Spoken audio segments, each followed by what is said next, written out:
Yo creo que podemos comenzar. Estamos hoy día en Pregunta en el Experto con nuestro astrónomo de la UDP, el experto en cosas que estallan, como se puso en alguna publicación por ahí, José Prieto. Él efectivamente estudia no solamente supernovas, sino que un montón de otros fenómenos donde la luz cambia violentamente en algún astro. Así que le podemos preguntar de eso también. Pero ya tenemos algunas preguntas recolectadas para saber, para que empezar esta entrevista. Voy a ver si las tenemos acá, de hecho. Bueno, vamos a empezar en realidad con la misma pregunta inicial de siempre. En palabras simples, ¿qué son las supernovas? Primero que nada, buenas tardes, Erika. Buenas tardes a todos. Bueno, las supernovas son explosiones de estrellas. Esa es la forma más simple de definirlo. No son explosiones de todas las estrellas, sino que es de hecho una fracción pequeña de todas las estrellas. ¿Y por qué son interesantes estas explosiones de supernova? Porque uno nos dice cómo evoluciona cierta fracción de las estrellas y cómo mueren estas estrellas. Otro porque son algunas de las explosiones cósmicas más energéticas que conocemos en el universo, y eso de por sí los hace interesantes. Una explosión siempre va a ser interesante de estudiar. Además, estas explosiones imparten tanta energía en el ambiente, en lo que se llama el medio interestelar, en su galaxia, donde viven estas estrellas que explotan, que cambian incluso la evolución de la galaxia completa. No solamente eso, sino que entregan todos los restos que quedan de la explosión, de lo cual vamos a hablar un poquito más adelante en detalle. Todo el gas y el material es enriquecido en la explosión con elementos químicos, y esos se devuelven obviamente al medio interestelar. Y de este medio interestelar se forman nubes de gas que después bajan su temperatura y forman nuevas estrellas. Entonces, eso es una de las cosas más con mayor conexión, por así decirlo, a todos, porque es verdad que estamos hechos de polvo de estrellas y en particular de elementos que fueron producidos en estas explosiones gigantescas de estrellas. O sea, si no fuera por las supernovas, nosotros no estaríamos aquí hablando de las supernovas. Exactamente. Eso es verdad. Fuerte. Okay. Muy bien. Y la pregunta siguiente, que también siempre hacemos, es ¿por qué te interesa investigarlas? En parte lo respondí. Hay varias razones. Una de ellas obviamente es que son objetos que explotan, y por alguna razón siempre me interesó en astronomía estudiar este tipo de objetos. En astronomía los conocemos como objetos transientes. ¿Qué quiere decir esto? Quiere decir que su brillo y sus características observacionales cambian en escalas de tiempo humanas, lo cual no pasa con la mayoría de los objetos en el universo. En escalas de tiempo humanas, no solamente humanas, sino que en escalas de tiempo de horas, días, semanas y meses. Entonces, en ese sentido, eso los hace objetos súper interesantes de estudiar. Cambian muy rápidamente. Además, desde el punto de vista más físico, como te decía, nos dicen cómo explotan ciertos tipos de estrellas, en particular la mayoría de las estrellas masivas. Estrellas más masivas de 8 veces la masa del Sol, 8 o 10 veces la masa del Sol, explotan ¿Ya, en okay? un tipo de supernova del cual vamos a hablar más adelante. Entonces, estudiar estas supernovas nos dice qué es lo que pasa con la estrella justo en el momento de su muerte y un poquitito antes también. Podemos estudiar la trayectoria de la vida de la estrella un poquitito antes de la muerte de la estrella, estudiando la supernova. Y finalmente, las razones que mencioné antes, que tienen que ver con que son súper importantes para el enriquecimiento del medio interestelar en metales y en otros elementos. Vamos a hablar de esos: oxígeno, silicio, hierro, neón, etc. Muchos elementos de la tabla de elementos químicos son producidos en supernovas y también eyectados al ambiente por la explosión de una supernova. Ya, ok. Em, y eso diría yo que son algunas. Otra cosa muy interesante, obviamente, es que después de la explosión de supernova, y en algunos casos no una explosión de supernova, y podemos ir en más detalle, se producen objetos súper extremos astrofísicos que son estrellas de neutrones y Mm. agujeros negros, que son de por sí interesantes de estudiar. Sí, no, los agujeros negros son sumamente populares, no sabemos. Y está todo conectado, por supuesto. Ujú. Bueno, sigamos entonces con ya preguntas que han ido dejando las personas del público en redes sociales estos días, las hemos ido recopilando de distintas formas. La primera que tengo acá dice si en alguna observación astronómica hay alguna supernova que tenga comportamientos o mediciones fuera de la regla. Es como extraña. Sí. Ujú. Sí, existen, de hecho, supernovas, muchas ahora, supernovas extrañas, en particular para darle un poco el contexto, cómo encontramos estos objetos. Entonces, una estrella, vamos a hablar, ya sea estrellas masivas, que son las principales que producen supernovas que se llaman de colapso gravitacional, explota y muere, Ujú. o una enana blanca explota de una forma distinta y también muere y produce una supernova. Ok. Entonces, ¿qué es lo que ocurre? Que la supernova al final es lo que vemos es la radiación electromagnética que nos llega de esa explosión, ¿cierto? Entonces, las podemos clasificar de acuerdo a lo que observamos en los elementos que observamos en la supernova, los elementos químicos que detectamos, y además en cómo cambia la luz de la supernova en el tiempo, lo que se llama la curva de luz, cómo cambia el brillo en el tiempo o cómo cambia la luminosidad, que es esencialmente la energía en el tiempo. Entonces, desde hace más o menos 15 años que tenemos varios proyectos en distintas partes del mundo que están usando telescopios, desde telescopios muy pequeños, por ejemplo, el proyecto en que trabajo yo, que se llama SASIN, que tiene refractores, lentes esencialmente, que son de 15 centímetros de diámetro, hasta telescopios grandes de 8 metros de diámetro, como los que están en Chile, que se usan para monitorear ya sea galaxias, para descubrir estos objetos que explotan, que son las Claro. supernovas, o para monitorear todo el cielo, para encontrarlas de forma que se llama sin sesgos.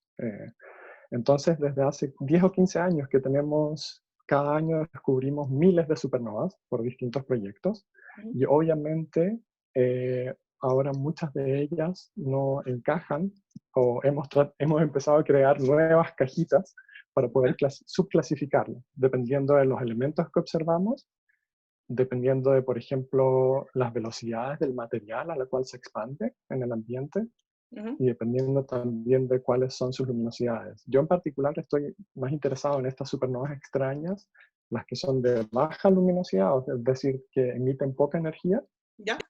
y las que tienen las que son muy energéticas, que emiten más de 10 a 100 veces, son monstruos esencialmente, lo que emite una supernova normal. Y Bien, pensamos bien, que así estos empieza. objetos, sí, y estos objetos se llaman supernovas superluminosas. Estos objetos, en particular las supernovas superluminosas, Ujú. pensamos que vienen de estrellas muy masivas, del orden de más de 50 a 100 veces la masa del Sol, que explotan y mueren. Mientras que los objetos que tienen baja luminosidad probablemente vienen de estrellas masivas, pero de baja masa, del orden de 8 veces la masa del Sol. Mm. También pueden venir de enanas blancas que explotan, pero que no son completamente destruidas. Eso también puede producir estos objetos. Entonces sí, la respuesta final es que existen muchos objetos raros, y cada vez como tenemos tantas supernovas que descubrimos y que estamos estudiando, descubrimos más y más objetos raros y tenemos que redefinir las clasificaciones que tenemos.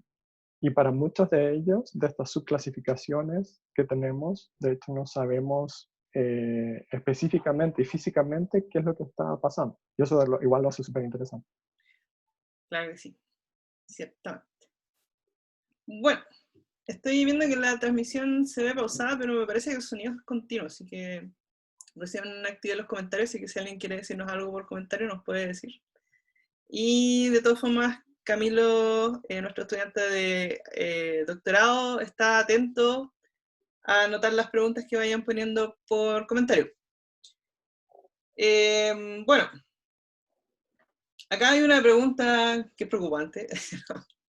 No, bueno, una pregunta así bastante válida. Dice si acaso la explosión de una supernova podría sacar de órbita a planetas y estrellas cercanas. ¿Qué dices tú? Sí, la respuesta es, obviamente depende, ¿Ya? pero sí, podría una supernova sacar no solamente sacar, en el caso de planetas, imagínense que tenemos una Ujú. estrella que va a formar una explosión de supernova, una ¿Ya? estrella masiva, una enana blanca en un sistema binario, y tenemos planetas a su alrededor, o tenemos planetas alrededor de la otra estrella que la está orbitando. ¿Okay? Ya, ok. Eh, si esos planetas son pequeños o están lo suficientemente cerca, imagínense planetas a la distancia de la Tierra, del Sol o incluso más allá, Ujú. la onda de choque de la explosión de la supernova los va a evaporar completamente, los va a destruir completamente. Ah, Esos tienen que ser planetas muy cercanos. ya. Si tenemos planetas que están más lejanos, imagínense, nosotros estamos en la Tierra obviamente, y van a haber estrellas en nuestra galaxia que están lo suficientemente cerca y que pensamos van a producir explosiones de supernova. La pregunta es cuán cerca tienen que estar para producir un efecto en la Tierra. No existe ninguna estrella que conozcamos que produzca este tipo de efecto que les dije, en el Ujú. sentido de que haga que la Tierra explote completamente. Eso no va a pasar. Pero Qué bueno. si hay una estrella que produzca una explosión de supernova y que está al orden de decenas de años luz de Ujú. nosotros, la radiación que produce la explosión es tan intensa, principalmente radiación de ultravioleta y rayos gamma, que va a afectar la capa de ozono. Y si destruye la capa de ozono, eso va a afectar la vida en la Tierra, por Ah, supuesto. bueno. Ahora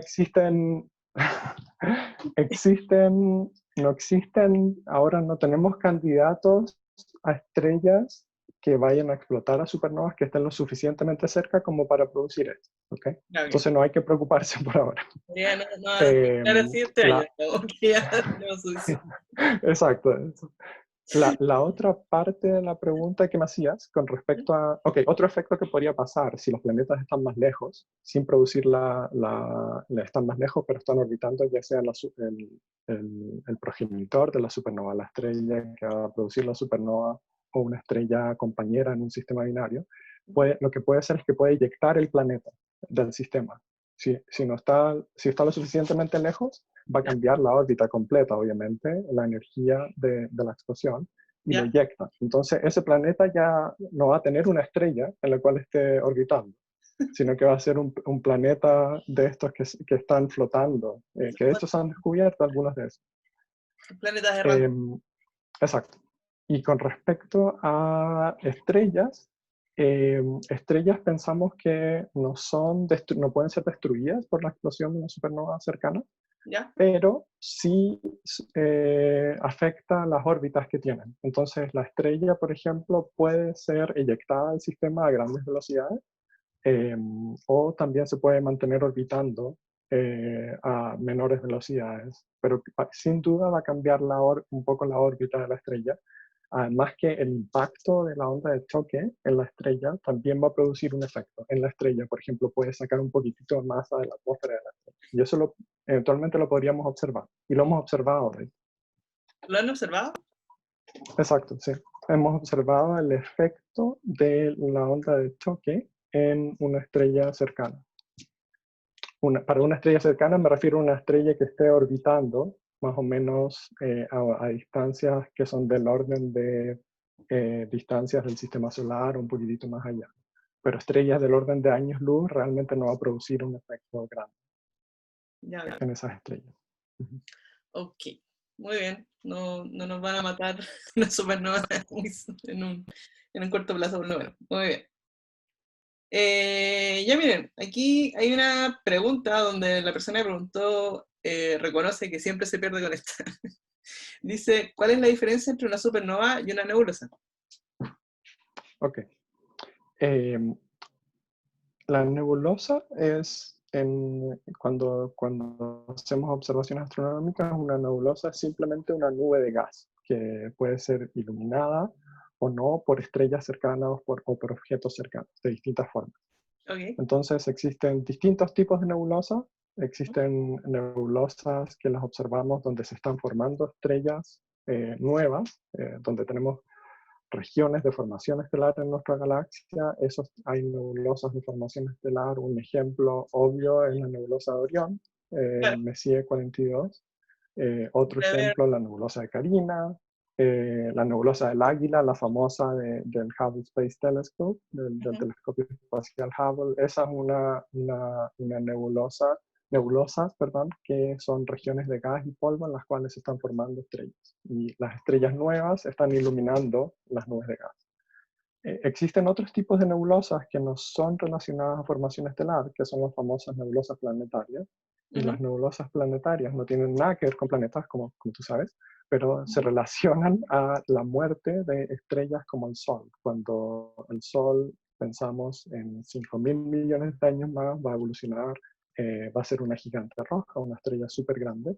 Ujú. El núcleo de carbono de oxígeno, que es una enana blanca, va a quedar ahí, pero se va a despojar de las capas externas. Y esas capas externas van a formar esta nebulosa planetaria que va a ser iluminada por la enana blanca que está en el centro. Ese es otro tipo de nebulosa. Supernovas, como decíamos, son las explosiones de ciertos tipos de estrellas, estrellas masivas y también enanas blancas principalmente, ¿Ya? pero también podrían producir nebulosas. ¿Por qué? Porque tenemos una onda de choque y un montón de gas que es eyectado en estas explosiones. Entonces eso también produce una nube de gas que se expande en el tiempo. Y eso en general se conoce como el remanente de una supernova, lo que queda de la explosión de la supernova. Y el más famoso en términos de nebulosa, relacionado a un remanente de explosión de supernova, es el remanente de la nebulosa del Cangrejo, perdón, la nebulosa del Cangrejo, que Sí. es el remanente de una explosión de supernova que ocurrió en el año 1054. ¿Y por qué sabemos eso? Porque principalmente astrónomos chinos la observaron a simple vista. Se observó incluso durante el día, durante el atardecer y en la mañana se podía observar la explosión de esta supernova, que fue la explosión de una estrella masiva del orden de 8 veces la masa del Sol en nuestra galaxia. Y eso formó este remanente, que es el remanente de la nebulosa del Cangrejo, que es el gas de las capas externas de la estrella que se están expandiendo rápidamente en el ambiente y chocando también con el ambiente interestelar alrededor. Ya, perfecto. Entonces esa nebulosa tiene alrededor de 1000 años de edad desde que Correcto, la supernova. sí. Ya muy conocida también. Si la buscan en internet, la nebulosa del Cangrejo va a aparecer inmediatamente ahí la imagen de esta Sí, nebulosa chasconera. Entonces la respuesta en el fondo sería que nebulosas hay de muchos tipos, pero las sí, supernovas también dejan un tipo especial de nebulosa que es el remanente de supernova. ¿Sí? Ya, exacto. muy bien. De hecho, la pregunta que viene justamente es sobre remanentes. Si acaso podrías como explicar un poco más sobre los neutrones, los magnetares, los pulsares, que me da la impresión que es como el mismo objeto, pero con distintos tipos. Quizás Ujú. explicar un poco más de eso y también los agujeros negros, por supuesto. Ok.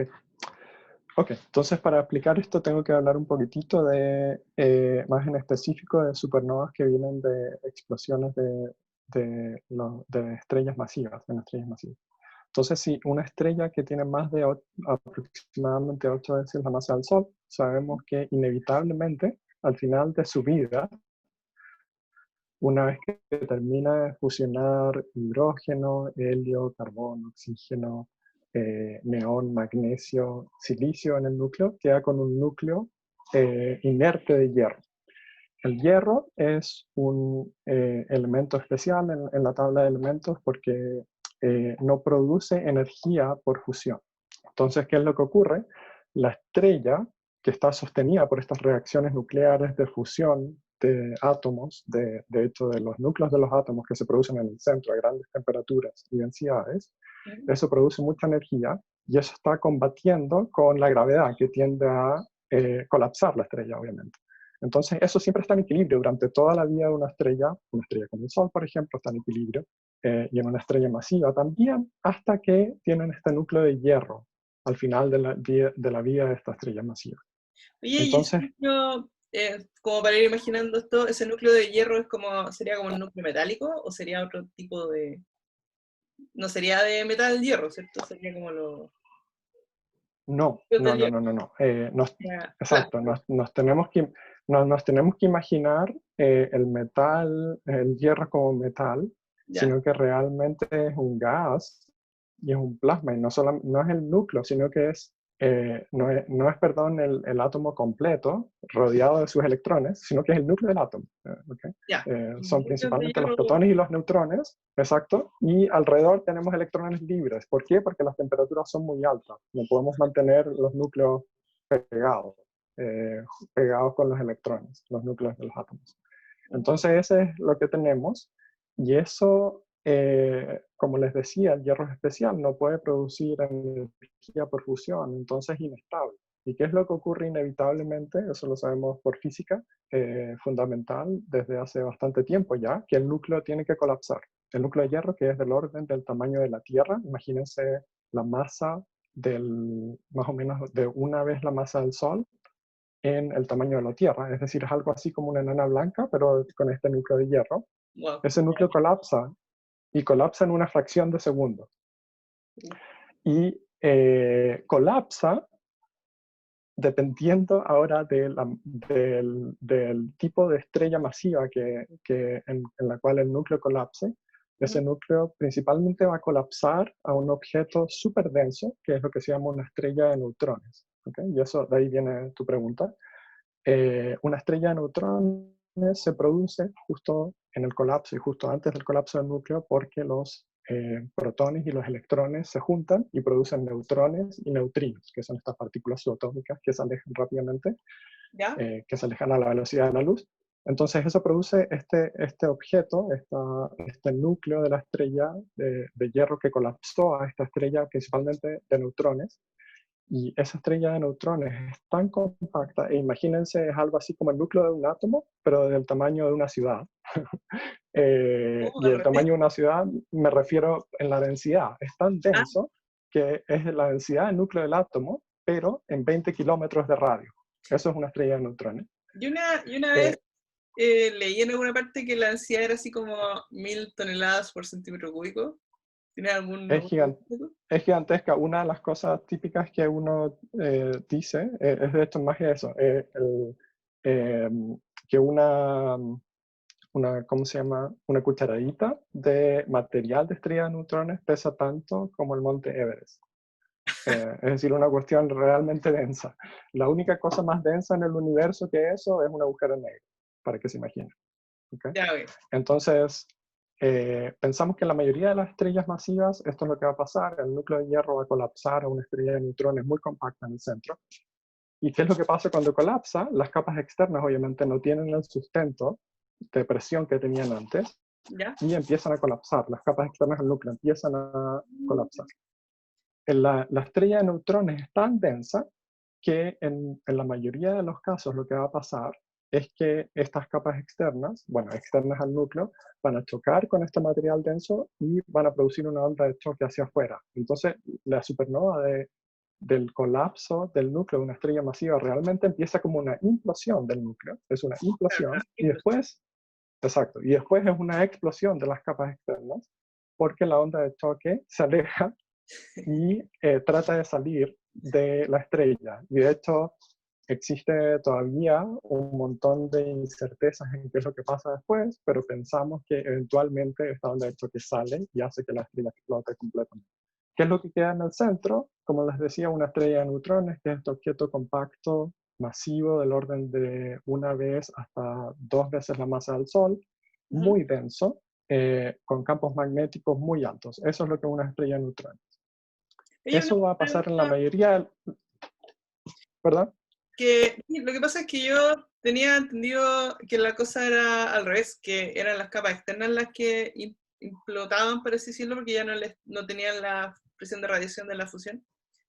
Y eso hacía que el núcleo se apretara como estrella de neutrones, pero tú dices que no, que el núcleo primero colapsa y después cae No, la no, capa. exacto, el núcleo de hierro, que es, imagínate, el núcleo de hierro, como les decía, es del radio, aproximadamente del radio de la Tierra. Claro. Las capas externas de la estrella, que son, esta es una estrella generalmente gigante, mucho más grande que el Sol. El Sol, ya el Sol tiene 100 veces el radio de la Tierra, entonces las capas externas están a una distancia muchísimo más grande, están completamente desacopladas de lo que pasa en el núcleo, no saben qué es lo que está pasando. Entonces estas pobres capas externas no saben qué es lo que pasa y de repente el núcleo colapsa en una fracción de segundo y las capas más internas alrededor del núcleo son las que colapsan y después producen esta onda de choque al chocar con este material denso de la estrella de neutrones. Y eso es lo que eventualmente produce esta explosión hacia afuera, pensamos. Esa es la idea, por lo menos. Ya, ya, ya. Wow. Y entonces en la mayoría de los casos, como te decía, pensamos que se produce lo que queda de la explosión es una estrella de neutrones en el centro, este objeto ultradenso compacto. Pero en alguna fracción de los casos, pensamos que puede ser del orden de 30% de las estrellas masivas, la protoestrella de neutrones que se forma en el centro, lo que se llama la fuerza fuerte, que es la fuerza que opera en los núcleos de átomos, no es lo suficientemente fuerte como para frenar esta implosión. Entonces, como no frenas la implosión, sigue colapsando hasta que forma un agujero negro. ¿Okay? Y eso va a ocurrir, todavía no sabemos la fracción exacta de las estrellas masivas que producen agujeros negros, pero es del orden de 30%, pensamos, aproximadamente. ¿Okay? Entonces, la mayoría de las veces producimos una estrella. Y en ese caso, si se produce el agujero negro, ¿este agujero negro se come las capas externas de la estrella? ¿No se produce el agujero negro? Eso es una muy buena pregunta. Pensamos que hay distintas formas de producir un agujero negro. Puede ser que el agujero negro, una vez que lo produzcas, todas las capas externas realmente colapsen y tú formes un agujero negro completo. Pero siempre pierdes energía en el colapso del núcleo de la estrella. Y esa pérdida de energía puede acoplarse a las capas externas y puede producir una pequeña onda de choque y puede producir una pequeña supernovita, por así decirlo, una pequeña explosión. Entonces, eso va a hacer que el núcleo de esta estrella, este agujero negro no sea tan masivo y parte de las capas externas sí salgan expelidas hacia otra velocidad. Existe otra forma en la cual uno puede hacer explotar toda la estrella, en la cual uno produce un agujero negro en el centro y se produce este chorro energético, que los conocemos como gamma ray burst o chorros de rayos gamma, explosiones de rayos gamma, por así decirlo.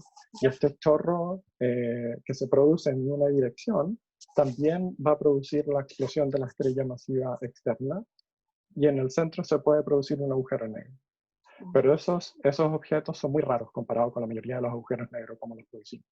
La mayoría de los agujeros negros en el colapso del núcleo de la estrella se van a producir por el colapso del núcleo completo y gran parte de las capas más externas al núcleo. Y yendo y los otros dos objetos que preguntabas, remanentes, magnetares y pulsares.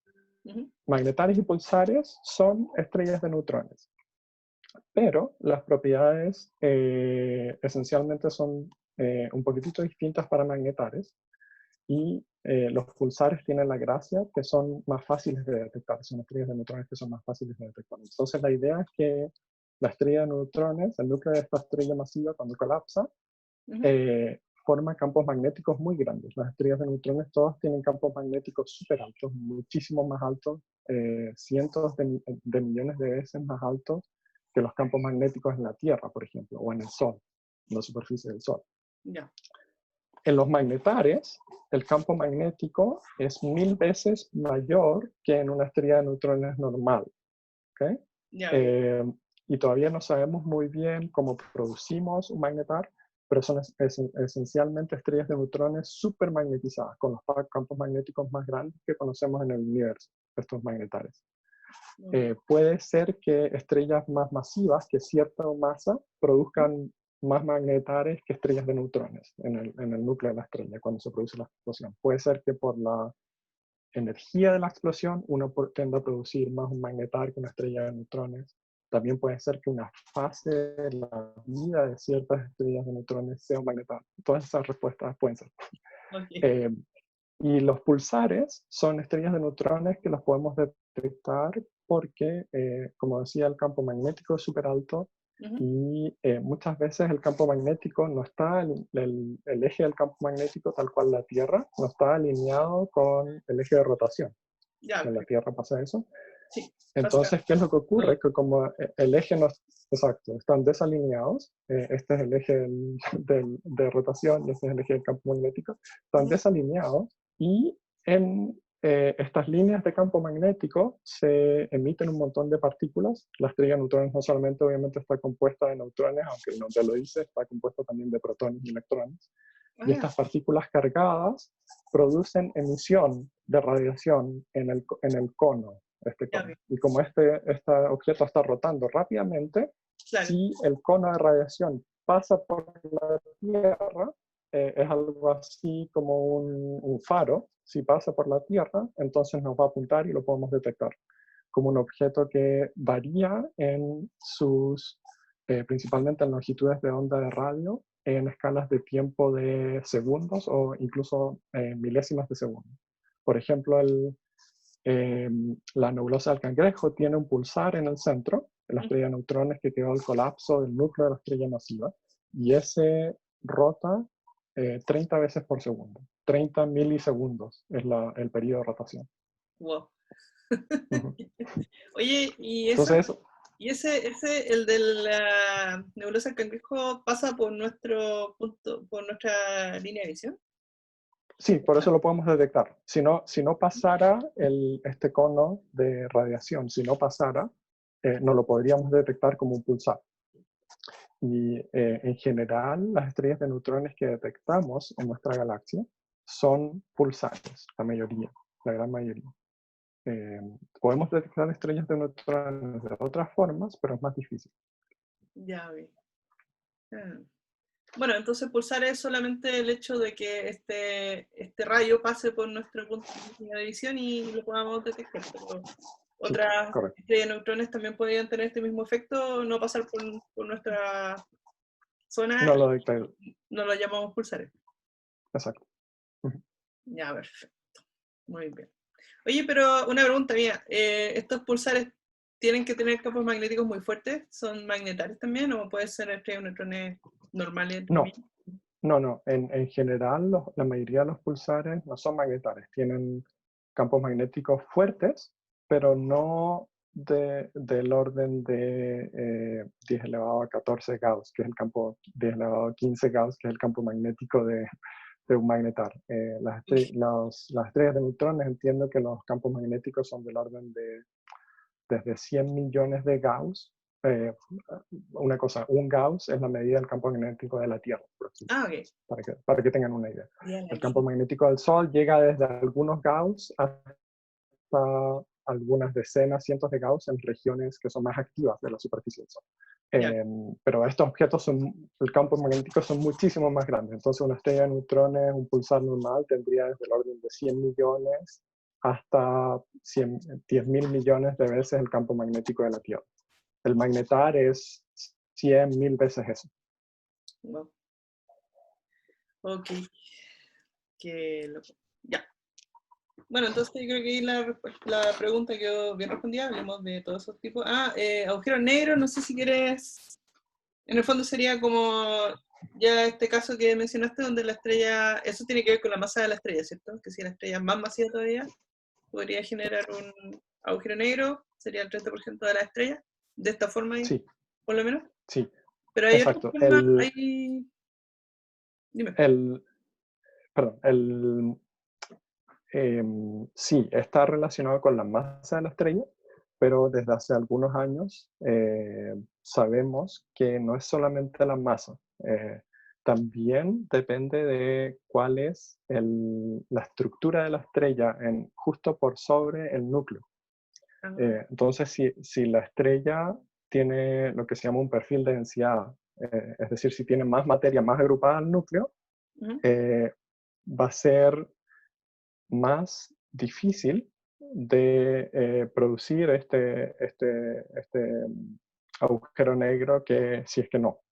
Entonces, dependiendo de cuánta materia tiene en las capas alrededor del núcleo, eso también va a cambiar y cuán compactificada está la materia alrededor del núcleo de la estrella, va a depender si uno puede producir o no un agujero negro, no solamente en la masa, pero en general sí, si estrellas más masivas va a ser más fácil que colapses un agujero negro.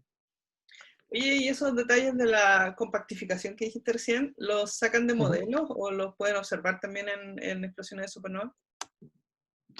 Eh, Buena pregunta. En general, lo que ocurre en la parte del núcleo y alrededor del núcleo de la estrella, lo tenemos que solamente inferir por modelos computacionales. Ah, ya. Es No hay decir, que poniendo ver. toda la física que conocemos, claro, y evolucionando una estrella desde que está en lo que se llama la secuencia principal, que está fusionando hidrógeno en helio, hasta justo antes de la muerte. Haciendo esa evolución, podemos sacar cuál es la estructura de la estrella en la parte central. Ahora uno se podría imaginar que si uno tuviera un detector lo suficientemente sensitivo de neutrinos, o si uno tuviera una supernova muy cercana de una estrella masiva, con los detectores actuales de neutrinos, Ujú. uno podría detectar los neutrinos que se producen en el colapso del núcleo de una estrella masiva. Y esos neutrinos nos van a decir un montón sobre qué está pasando en el núcleo de la estrella, esencialmente. Y Ah, eso sería súper interesante. Pero los fotones que observamos, la radiación electromagnética, viene de las capas más externas, en lo que es la supernova, esencialmente. claro. Ujú. Y en el caso de que explotara una estrella cercana como Betelgeuse, que se estaba viendo que variaba su brillo, estaban especulando ahí si explotaba o no, Ujú. ¿estos detectores de neutrinos en la Tierra les tirarían un montón de información? ¿Funcionaría, digamos, como a ese nivel? Sí, los detectores actuales de neutrinos, el más sensitivo para neutrinos que vendrían de explosiones del núcleo de una estrella masiva, de una supernova que se llama de colapso gravitacional. Ese es un detector que está en Japón, que se llama Super Kamiokande. Y ese detector podría detectar eh, el colapso del núcleo de una estrella masiva hasta más allá de las nubes de Magallanes, es decir, más allá de aproximadamente 200, 300 mil años luz alrededor de nuestra galaxia. Entonces, podrían claramente detectar una supernova dentro de nuestra galaxia, supernova de colapso gravitacional. Claro. Y no solo eso, sino que en 1987 tú sabes que hubo una supernova, probablemente la más famosa supernova, y bueno, y una de las que más hemos estudiado, que ocurrió en la Gran Nube de Magallanes y fue detectada en neutrinos. Fue la única que hemos detectado hasta ahora y fue detectada por tres detectores, uno en Estados Unidos, el japonés y uno en Rusia. Y ahí detectamos del orden de 20 neutrinos solamente. Wow. Pero ahora con los detectores más sensitivos, si tenemos una supernova explotando en nuestra galaxia, vamos a detectar un flujo de neutrinos mucho mayor y vamos a poder estudiar un montón sobre la estructura de la estrella, qué es lo que pasa. Ya, perfecto. Qué interesante. Bueno, em, no sé si las personas que están conectadas pueden hacer preguntas, porque estaba viendo que se puede hacer comentarios, pero como tenemos un poco de problemas con la imagen de la transmisión, no sé si hay... espero que sí. Pero bueno, sigamos. Por último, esto va a quedar grabado desde Zoom, así que lo podemos publicar. Y así la gente lo va a ver, porque en realidad está muy entretenido. Está muy bueno hacerte preguntas de supernova. Bueno, aquí hay una pregunta que quizás deberíamos haber tirado al principio, porque ya para un cierto tipo de supernovas la contestaste, pero para otro tipo de Ujú. supernovas no, así que te la voy a dar igual, que es cómo se originan las supernovas. Ok, entonces claro, hablamos de las supernovas de hecho más comunes, que son las supernovas que se originan del colapso, implosión primero del núcleo de hierro de una estrella masiva y después la explosión. Ujú. ¿Okay? Esas son las más comunes que observamos en nuestra galaxia. Para que tengan una idea, pensamos que ocurren una vez cada 50, 100 años, ese tipo de supernova. ¿Okay? Ya. Eh, el segundo tipo de supernovas, más común, que es el otro más famoso, son los que se llaman las supernovas termonucleares de enanas blancas. Y estos son un poquitito más difíciles de explicar. El mecanismo es un poco distinto. Y de hecho hay un montón de cosas que todavía no sabemos del mecanismo de la explosión de estos objetos, pero la idea es que partimos desde una enana blanca, que es lo que queda de la evolución de una estrella como el Sol, de una estrella del orden de una vez la masa del Sol hasta 8 veces la masa del Sol. Esas estrellas, cuando evolucionan y mueren, dejan en su centro el núcleo de carbono y oxígeno, que es esta enana blanca, que no es un objeto bastante compacto, es del orden del radio de la Tierra, eso lo había mencionado antes, pero está compuesto de principalmente núcleos de átomos de carbono y oxígeno. ¿Okay? Y también es un objeto muy denso, pesa del orden de decenas de toneladas una cucharadita de enana blanca. No es tan densa como la estrella de neutrones y agujero negro, pero igual es denso. Sí. Entonces, esta enana blanca, pensamos que existen dos formas principales de producir una explosión de una enana blanca. Una es que la enana blanca está, y siempre involucra otra estrella. Es decir, tenemos que tener sistemas que nacen con más de una estrella, dos estrellas o incluso más, para poder producir una explosión termonuclear de una enana blanca, que son este tipo de supernovas que se llaman supernovas tipo 1A, es la clasificación que les damos en astronomía, no importa, pero bueno. Entonces, lo que ocurre es que existen dos tipos principales. Uno en que tenemos este sistema binario de dos estrellas. Una de las estrellas que inicialmente era más masiva, evoluciona, muere, forma una enana blanca. Queda una enana blanca en el centro. Si la otra estrella está lo suficientemente cerca, lo que va a ocurrir es que va a empezar esta estrella cuando evolucione, va a aumentar su radio y va a empezar a compartir masa con la enana blanca. Esta enana blanca va a empezar a acretar masa, va a empezar a ganar masa en función del tiempo a través de lo que se llama un disco de acreción, lo hace a través de un disco. Y la idea, esta es la idea más antigua de las explosiones de estos objetos, es que cuando esta enana blanca llega a cierto límite físico, que se llama el límite de Chandrasekhar por el astrofísico que lo descubrió, que es de 1.4 veces la masa del Sol, es decir, 40% más de la masa del Sol. Esta enana blanca no puede mantenerse estable. ¿Y qué es lo que ocurre? Que se produce una explosión termonuclear, que es algo más o menos parecido a lo que ocurre en una explosión de una bomba nuclear en la Tierra. La bomba H sería como la más parecida, porque esa es una explosión termonuclear. Y ahí lo que tenemos son reacciones en cadena que se producen por la fusión de átomos de carbono y oxígeno. Parte con fusión de... Sí, dime.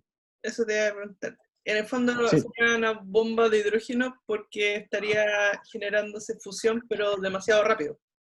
Eso es lo que puede tener esta masa. Ya, sí, eso quiero aclarar. Nosotros hablamos de masa crítica, que sí, pero eso significa en el fondo que un objeto es tan denso que no se aguanta a sí mismo, básicamente, y ocurren cosas como fusión rápida. Sí, lo que ocurre esencialmente es que la enana blanca es un objeto súper extraño, como las estrellas de neutrones y agujero negro, también es bastante extraño. Y esta enana blanca está sostenida por lo que se llama un gas de electrones degenerados, que no pueden, están súper cerca unos de otros estos electrones. Y eso es lo que mantiene la presión de la estrella, lo que la mantiene estable en el tiempo. Claro, redondito. Exacto. Pero lo que ocurre es que cuando empiezas a acercarte a este límite de Chandrasekhar, la estrella empieza a compactificarse, empieza a hacerse más y más pequeña, aumentas la densidad de la estrella, aumentas la temperatura, y ese aumento de temperatura hace que empieces a generar reacciones de fusión de carbono y oxígeno. ¿Okay? Pero ¿qué es lo que ocurre? Que esto no es estable porque no es como la presión normal de una pieza en la cual aumentamos la temperatura o aumentamos la presión, aumenta la temperatura. No es así. Entonces, ¿qué es lo que ocurre? Que se forma esta reacción en cadena que empieza a producir más y más fusión de carbono y oxígeno y se empiezan a fusionar y después se empiezan a fusionar en elementos más y más pesados. hasta llegar a elementos que están alrededor del hierro, hierro, silicio, etc. Y esencialmente esto también produce esta explosión gigantesca, se produce esta onda de choque, y eso también libera un montón de energía, y es este otro tipo de supernova, que es esta explosión termonuclear de esta enana blanca. La gran diferencia con la explosión del núcleo de una estrella masiva, además de que es una explosión termonuclear y no el colapso del núcleo, es que no deja un remanente, no deja un remanente estelar, no deja una estrella de neutrones, un agujero negro, etc. Sino que es el gas que lo llevamos a muy altas temperaturas, presiones y densidades. Con eso formamos nuevos elementos, como hablábamos al principio, formamos elementos como hierro principalmente, silicio, etcétera, otros elementos alrededor de esas masas en la tabla de elementos, cobalto, níquel, etcétera. Y tenemos esta onda de choque que se aleja con el material de lo que quedó de la enana blanca, o sea, los elementos que se formaron a altas velocidades. Y no queda nada. Bueno, queda una nebulosa, porque también tenemos gas, tenemos elementos que se forman, que se expande a grandes velocidades en función del tiempo, pero no queda nada en el centro, no queda el núcleo de la estrella, no queda un agujero negro, no queda una estrella de neutrones. Entonces, como les decía, ese es un caso que tenemos una estrella enana blanca con una estrella normal compañera que acreta masa. El otro caso es que tenemos dos enanas blancas, es decir, las dos estrellas evolucionaron, murieron, quedaron los núcleos, quedaron dos enanas blancas, y esas dos enanas blancas, pensamos por dos tipos distintos, por dos formas distintas, también pueden producir una explosión termonuclear de la enana blanca, si se llegan a fusionar o llegan a chocar directamente. Se chocan, ahí Sí, juntaríamos más la eléctrica. pensamos que lo más típico sería de que se fusionen, es decir, que estén orbitando uno con respecto a la otra, pierden energía por algo que se llama ondas gravitacionales, y al perder energía por estas ondas gravitacionales, el periodo del sistema disminuye, se empiezan a acercar, a mover más y más rápido, hasta que se fusionan. Chocan una con otra a grandes velocidades, y en algunos casos, no en todos, pensamos que eso puede producir una explosión termonuclear de la enana blanca, una explosión de estas supernovas tipo 1. El otro caso, que es más nuevo, que solamente se conoce hace algunos años y no sabemos si realmente se da en la naturaleza, pero podría darse, es este caso que tenemos el impacto directo de dos enanas blancas, y esto se produce en ciertos sistemas especiales de estrellas en el cual tenemos una estrella compañera externa, es decir, un sistema triple de 3 estrellas. Tenemos las dos enanas blancas orbitando una con respecto a la otra, y tenemos una estrella compañera, y por cierta inestabilidad dinámica produce que estas dos enanas blancas empiezan a orbitar con excentricidades súper grandes. Empieza a hacerse la órbita más y más elíptica hasta que pueden eventualmente chocar. Y eso también puede producir una explosión termonuclear y una supernova termonuclear, una supernova de la explosión de una enana blanca. Wow, ok. Perdón por el cuento tan largo. Pero las formas que se imaginaron de cómo podría suceder. Hay que tener sí. para llegar a eso. Sí. No lo voy a lograr. Pueden pasar muchas cosas. Bueno, tenemos evidencia observacional de que estos objetos son las explosiones termonucleares de enanas blancas.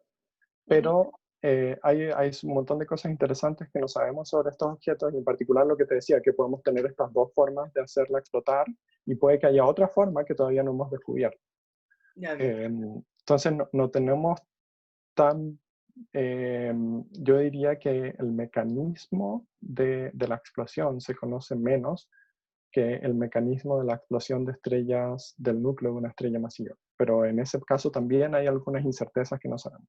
Y eso también lo hace tan interesante estos temas, que todavía no sabemos todo, obviamente, bueno, como todo en astronomía, pero sabemos un poquitito y todavía nos falta un montón para entender realmente qué es lo que está pasando. Ya, perfecto. Bueno, sí, se están haciendo comentarios aquí. Saludos a Pape Correa, que nos manda un hola. Casey nos dice que está muy lento. según lo que yo estoy escuchando acá, el audio está normal, pero el video está así como si fuera un PowerPoint en realidad, es como una imagen después otra, después otra. Lo que sí les Ok. cuento que estamos grabando todo esto en el Zoom directamente, así que va a quedar bien. Y también esto, si ustedes hacen preguntas ahora, las podemos contestar y después las pueden ver en nuestro canal de YouTube o en el Instagram TV, así con mayor calidad. Así que si quieren nos hacen preguntas, yo estoy viendo los comentarios y Camilo también, nuestro estudiante, lo está mirando. Nos quedan como 10 minutos, no sé si Instagram nos va a echar en una hora más, porque como les decía al principio, estamos transmitiendo de una forma diferente a lo normal. Estamos transmitiendo con un programa desde Zoom y por eso los problemas. Pero era porque en realidad teníamos problemas también de conexión y no iba a poder ser de otra manera que esto. Esto es lo mejor que podemos lograr en este minuto. Bueno, quedan algunas preguntas de las que ya están escritas, pero como les digo, si quieren poner más preguntas en los comentarios, háganlo, porque después van a poder ver este video completo en mejor calidad. Y acá hay una buena pregunta que a mí también me interesa. Dice, ¿qué ocurre después de la supernova? Ujú.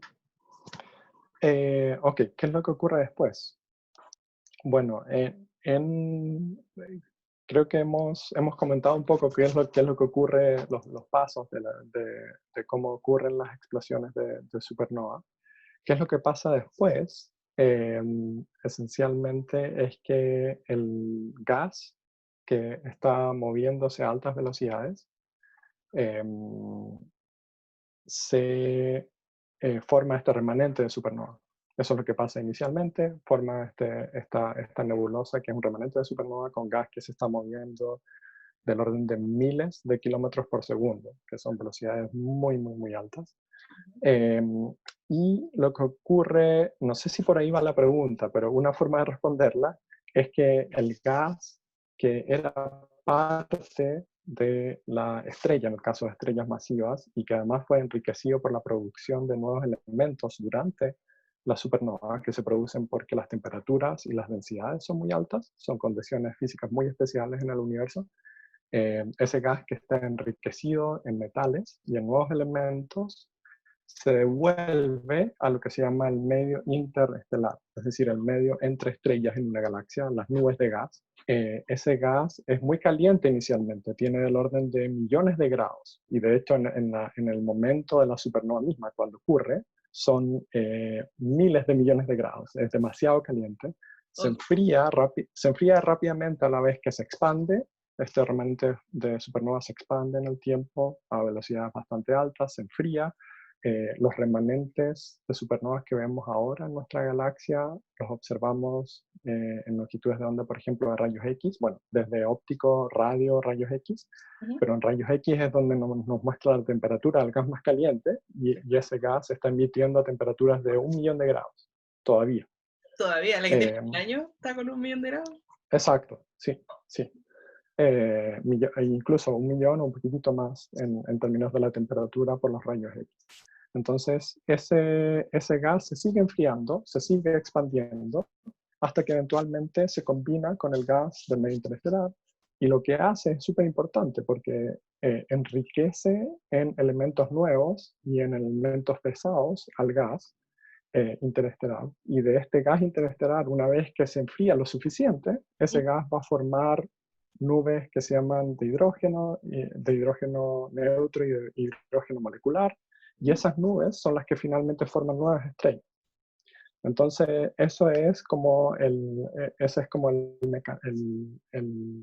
ciclo de reciclaje de gas de las estrellas. Las estrellas se forman de una nube de gas, después evolucionan, mueren, una fracción muy pequeña produce estas explosiones de supernovas que emiten un montón de energía y además ponen nuevos elementos pesados en el ambiente, y después de ese gas se forman de nuevo nuevas estrellas y nuevos planetas. Entonces eso es súper importante para la composición de elementos que tenemos ahora y que son, como decías tú, y hablamos al principio, es súper importante para la vida en la Tierra. Por ejemplo, el oxígeno que tenemos en la Tierra se produce en explosiones de supernova de colapso gravitacional, de estrellas masivas. y es eyectado también en esas explosiones por la Claro. producción del oxígeno en las estrellas masivas.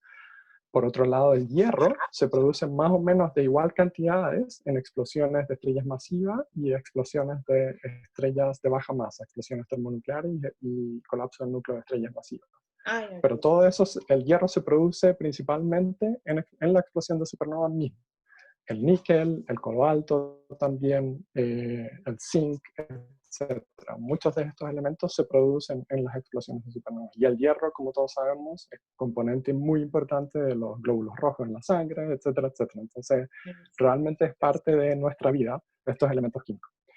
Eso sería una forma de responderla en términos de qué es lo que pasa con el gas y con los elementos químicos. Otra forma interesante de verlo es que la energía que imparte la supernova es muy alta en el ambiente y esa energía que imparte, de hecho, pensamos, ahora que tenemos supercomputadores y podemos ver cómo evolucionan las galaxias y poner toda la física, bueno, aproximada que conocemos para ver cómo evoluciona una galaxia, pensamos que estas explosiones de supernova son importantes para la evolución de galaxias. Por ejemplo, puede ser que cuando una nube de gas colapse y forma estrellas, eso va a producir un montón de estrellas masivas que explotan como supernova en el orden de millones de años, porque eso es la vida que tiene una estrella masiva, y explotan más o menos al mismo tiempo. Obviamente no exactamente al mismo tiempo, pero dentro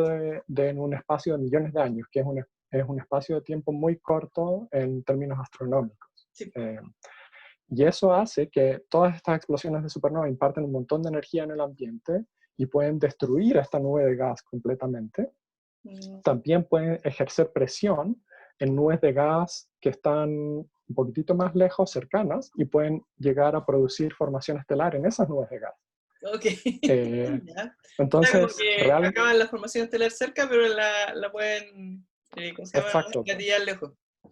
exacto, podrían hacer las dos cosas, y no solamente eso, en galaxias que son súper pequeñas, que no tienen un potencial de gravitacional muy grande porque su masa no es muy grande, puede ser que explosiones de supernova produzcan que parte del gas de la galaxia, una fracción del gas de la galaxia, sea expelido de la galaxia completa. Entonces eso obviamente cambia qué es lo que va a pasar con esa galaxia después, cómo va a evolucionar la galaxia. Y eso es otra forma de ver qué es lo que pasa después de una supernova. Ya, perfecto. ¿Hay alguna relación entre la estrella que da origen a la supernova y lo que queda, los elementos químicos que quedan alrededor? Sí, dependiendo de si nos concentramos solamente, No, contesta no. sí, si nos concentramos solamente en remanentes de supernova, en explosiones de supernovas, los elementos químicos que van a quedar, se van a producir en la supernova van a ser un poquitito distintos si vienen de supernovas de explosiones de estrellas masivas que si vienen de estrellas de baja masa, de enanas blancas. Principalmente las diferencias es que las de estrellas masivas van a producir elementos un poquitito más livianos o van a producir más de los elementos un poquitito más livianos. Y cuando digo livianos, digo de oxígeno en adelante, no más liviano que eso.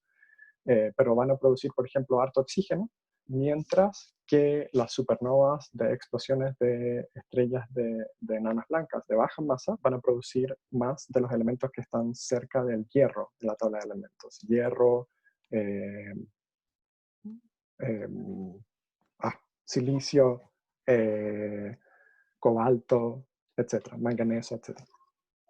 Mientras que las de estrellas masivas van a producir más oxígeno, carbono, neón, etcétera. Bueno, para cerrar entonces la sesión, te quiero dar muchas gracias por estar aquí con nosotros.